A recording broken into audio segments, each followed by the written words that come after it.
In 1955, we saw what happened with Emmett Till. How did that affect you when that happened? That affected me. I thought it was I thought that it was almost it was scary. It was really scary because I mean he was 14 years old, right? I said, the fact that they could do this to this 14-year-old boy and get away with it. It was scary, man. And it made and again, as I said before, I was fortunate growing up in Tuskegee. I didn't learn a whole lot, but at least I learned something about our history by being in a place like Tuskegee, where where they had they had some things that they told they didn't do a whole lot, but there was something. And I remember how they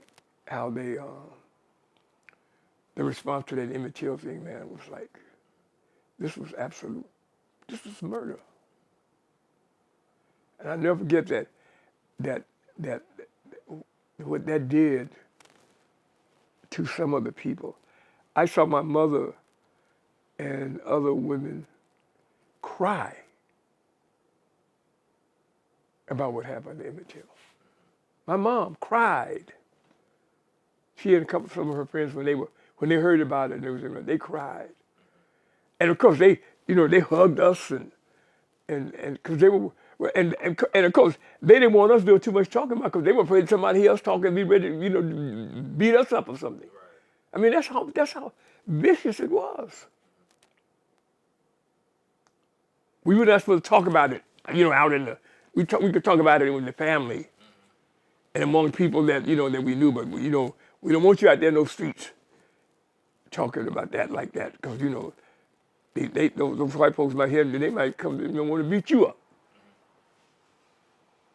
I mean, that's how bad it was. But also though, I think that it was one of the things. That's why he should always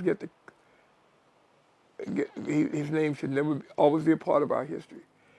I think that was one of the things that later made people get together for the movement that came out in the '60s.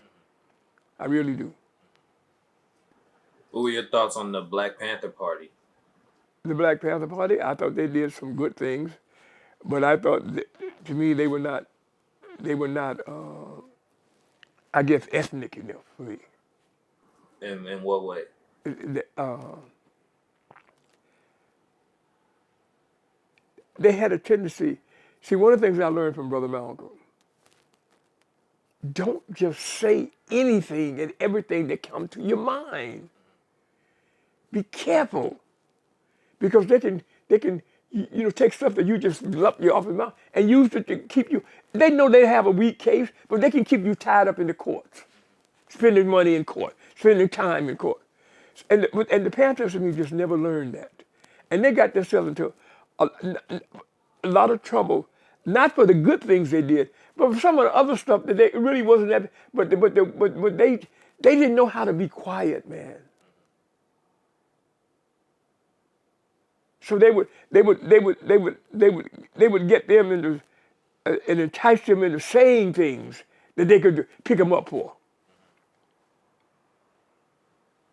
and then you got to spend it. You may end up not getting to jail, but what happen? You spend a whole lot of money and a whole lot of time fighting that could be used for doing something what you're supposed to be doing, and that's what they're just trying to keep you from doing, your serious stuff.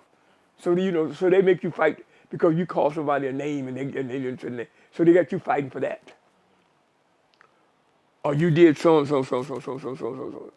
So you had to learn, man. We had to.